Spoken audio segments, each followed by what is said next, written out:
Hola amigos, en este vídeo voy a hablar de un término que en el ámbito de la espiritualidad ocupa un lugar muy destacado e importante, la conciencia. ¿Pero es correcto decir conciencia o deberíamos decir consciencia? Porque a menudo hacemos un uso indiscriminado de ambos términos, pero sin saber muy bien cuál de ellos es el correcto o por lo menos el más acertado. Bien, pues empezando por su significado etimológico, vemos que la palabra proviene del latín conscientia, cuyo significado es conocimiento compartido o con conocimiento.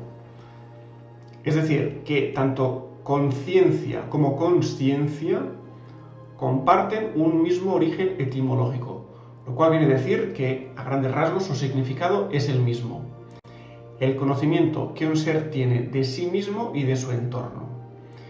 Bueno, pues visto así, todo parece indicar que podríamos emplear cualquiera de los dos sustantivos y en la mayoría de los casos, por lo menos a nivel gramatical, no estaríamos incurriendo en ningún error, siempre y cuando no confundamos el sustantivo con el adjetivo, porque entonces sí que el único término válido es consciente, es decir que podemos decir que soy consciente de esto o de aquello, porque el término consciente no existe, no es correcto. No podemos decir soy consciente de lo que sea, sino que solo sirve consciente. Por lo tanto, es más bien a nivel conceptual, donde sí existen algunas diferencias que conviene matizar, puesto que en determinados contextos estas dos palabras no son siempre intercambiables. En filosofía, por ejemplo, se considera que la conciencia es la facultad humana a partir de la cual uno decide actuar de una u otra manera en función de la concepción del bien y del mal que se tenga.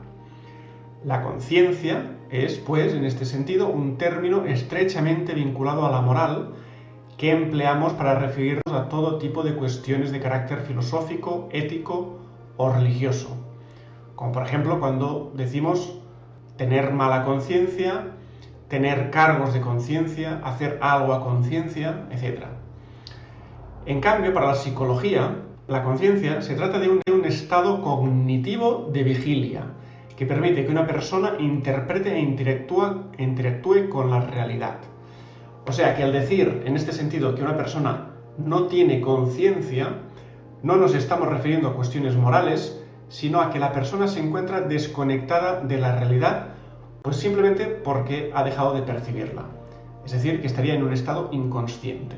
Así, en este contexto, podemos emplear ambos términos indistintamente, conciencia y consciencia.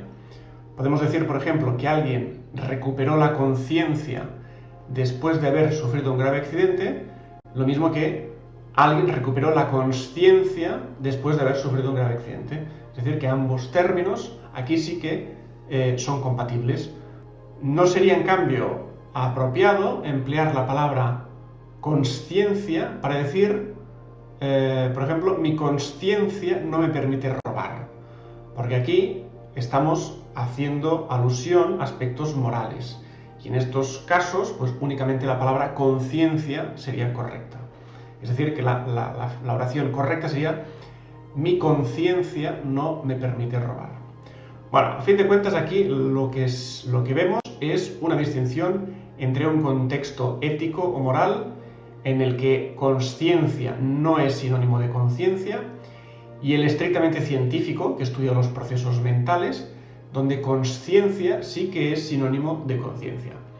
Pero bueno, vamos un poco más allá de esta primera distinción y veamos lo que la psicología aporta en cuanto a los diferentes niveles de conciencia, a nivel psicológico. En esta ciencia habla de tres niveles. Un primer nivel, que sería la consciencia, que es el conocimiento inmediato que la persona tiene de sí misma, de sus actos, de sus reflexiones y de su interacción con el entorno, es decir, nuestro estado de vigilia. Cuando estamos despiertos, en nuestros quehaceres cotidianos, en nuestra vida cotidiana, estamos conscientes, estamos actuando en este nivel, en este primer nivel que es el de la consciencia. Estamos conscientes.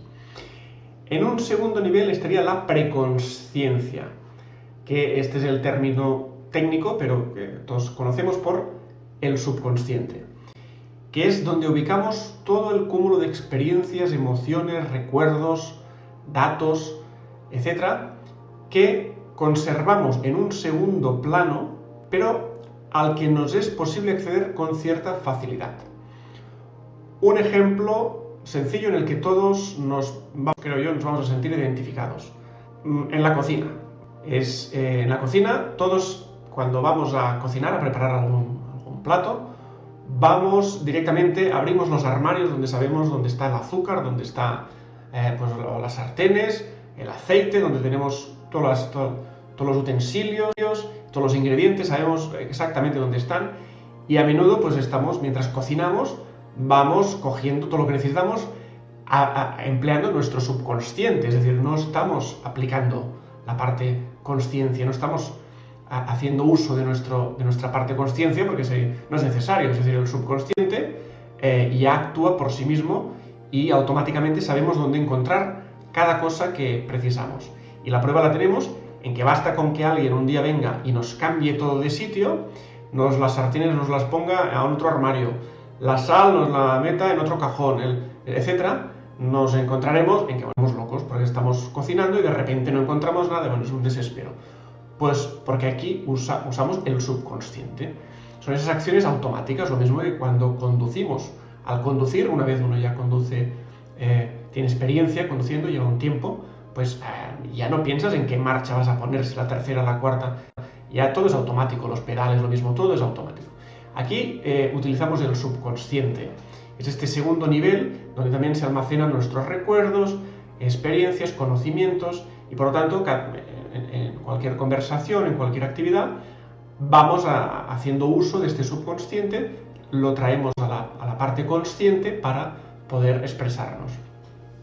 Bueno, así llegaríamos a un tercer nivel que es el inconsciente, que aquí es donde sí que se almacenan todos aquellos instintos, emociones, deseos y conflictos que al no haber sido racionalizados previamente por la persona, no es consciente de que existan ni siquiera, ni de la influencia que ejerce en su manera de actuar y de relacionarse con los demás. Es este tercer nivel al que, por ejemplo, Freud aludía constantemente con todo aquello que el ser humano reprimía sin saberlo, sin ser consciente de ello, y ello condiciona en realidad nuestro comportamiento. Es decir, tenemos una serie de aspectos inconscientes en nuestra mente que condicionan nuestra vida, nuestro comportamiento, nuestra personalidad, sin saberlo. ¿Por qué? Pues porque está en este tercer nivel que permanece a la inconsciente. No tenemos acceso, no podemos descifrar a qué atañen todos estos elementos. Esto es lo que también Carl Jung denominaba la sombra, que la sombra es donde se encuentran todas las facetas de la realidad que el individuo no reconoce en sí mismo. Es decir, que cuando una persona dice de sí misma que es trabajadora, tolerante, pacífica, respetuosa, sincera, honesta, espiritual, etc., significa que a cada una de estas características le precedió una elección. Optó entre dos posibilidades. Eligió una y descartó la otra. De este modo, con el soy trabajador, tolerante y pacífico, queda excluido automáticamente el soy vago, intolerante y violento. Esto es lo que no hemos elegido y por lo tanto, de algún modo, queda oculto en nuestro inconsciente. Así es como al identificarnos con cada uno de los pares de opuestos que conforman nuestra percepción dual de la realidad, vamos construyendo progresivamente nuestra personalidad. Y siempre va, por tanto, uno de los dos opuestos que será asumido como propio e integrado en el nivel consciente, y su contrario, en cambio, considerado como ajeno a nosotros mismos, acabará siendo desterrado a la sombra de nuestra conciencia, que es el inconsciente. De este modo podemos conferir al término conciencia una atribución de carácter holístico en el sentido de que engloba a todo nuestro ser, la parte visible y la invisible. Y la consciencia queda restringida a esta parte visible, es decir, que describe nuestra personalidad, es nuestra percepción parcial de la totalidad. Un ejemplo también muy gráfico y muy recurrente es el iceberg. Todos sabemos, todos conocemos la famosa analogía con el iceberg, que es este enorme bloque de hielo del que asoma a la superficie una minúscula parte, pues no sé, pongamos un 10% del total, es decir, que el 90% está sumergido bajo el agua y solo es la punta del iceberg la que asoma a la superficie. Bueno, entonces, en esta imagen del iceberg, nosotros aquí podemos ubicar estos tres niveles de los que nos habla la psicología. La conciencia, aquí vemos que es la totalidad del iceberg, es decir, que todo el bloque de hielo es nuestra conciencia. Con lo cual, aquí se incluye nuestro origen divino, todas nuestras vidas pasadas y todo aquello que no conocemos de nosotros mismos, pero que forma parte de nosotros mismos. Lo que ocurre es que está oculto en las profundidades del océano, en este caso. Por lo tanto, mientras que la consciencia es la parte que está por encima del agua, visible desde la superficie, es la parte que nosotros reconocemos de nosotros mismos, el nivel subconsciente sería la parte que nosotros desde la puntita del iceberg podemos ver ya que está inmersa en el agua, sumergida, pero que desde arriba todavía es visible. Es decir, nosotros si nos asomamos a la punta, digamos, del iceberg donde llega el agua, desde allí podemos ver todavía unos cuantos metros hacia abajo, pues, en fin, parte de este bloque de hielo, cómo se va sumergiendo. Digamos que aquí este es como una especie de término intermedio en el que podemos acceder, podemos ver lo que allí ocurre y podemos traerlo a la superficie, pero no vemos ya más allá. Es decir, llegará un momento en que ya más abajo ya todo es oscuro, ya no se ve, digamos que está oculto a nuestra visión. Esta es el tercer nivel, es el inconsciente, es todo pues prácticamente el 90% del bloque de hielo que queda oculto a nuestra consciencia, a nuestra percepción de la realidad. Pero si aquí aplicamos esta máxima hermética tan conocida como es arriba es abajo, quien tenga el suficiente interés y determinación como para lanzarse a bucear en las aguas de su inconsciente, no solo acabará por descubrir lo que se halla oculto en las profundidades de su ser, sino que por pura ley de reciprocidad acabará comprendiendo realidades mucho mayores en las que advertirá que no hay separación alguna entre uno mismo y todos los seres de la creación.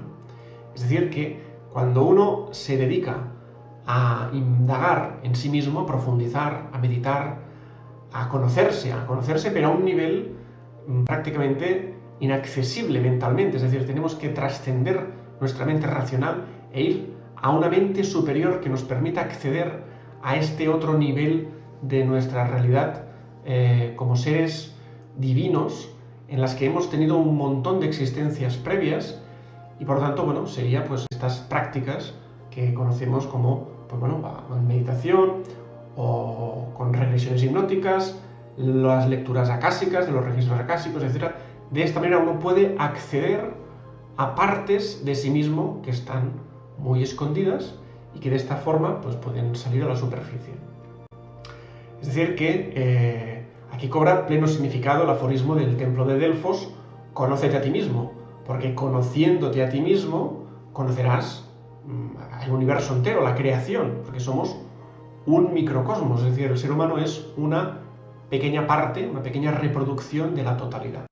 Por lo tanto, entendemos en un contexto espiritual, así como hemos hablado del contexto filosófico, psicológico, pues en un contexto espiritual, a pesar de que no resulte especialmente más significativo emplear el término conciencia o el término consciencia, es muy habitual usar este último, consciencia, debido a que hace referencia a esta parte visible del ser que progresivamente va ensanchándose, va creciendo, va tomando terreno, digamos, que el nivel del agua va descendiendo, en la medida en que vamos conociendo aspectos de nosotros mismos que estaban ocultos bajo la superficie. En este sentido, consciencia, cuando hablamos de evolución de la consciencia, estamos refiriéndonos a que progresivamente vamos conociendo partes que estaban ocultas en nosotros mismos, y al llevarlas a la luz somos conscientes de algo que hasta ese momento no lo éramos. Una vez hayamos llevado a la luz todo aquello que permanecía en la sombra de nuestra conciencia, desaparece la dualidad. Ya no habrá opuestos, ya no habrá bueno ni malo, ya no habrá justo ni injusto, porque todo habrá pasado a la luz, no habrá nada que permanezca en la sombra. Y de este modo, al trascender la dualidad, significa que abrazamos la unidad. En el momento en que abrazamos la unidad, que es una conciencia, un nivel de conciencia muy elevado, advertimos que no hay lugar para la aversión, ni para la intolerancia, ni para la crítica, ni para el reproche. Advertimos que todos los antiguos moldes de ordenamiento que habíamos fabricado para encasillar la diversidad ya no sirven, son inútiles, puesto que cualquier juicio de valores que pretendamos hacer solo puede ir dirigido hacia nosotros mismos. Bueno, pues esta es la explicación que me ha parecido oportuno dar en este vídeo, y bueno, espero que haya quedado mínimamente clara. Muchas gracias por vuestra atención y hasta la próxima.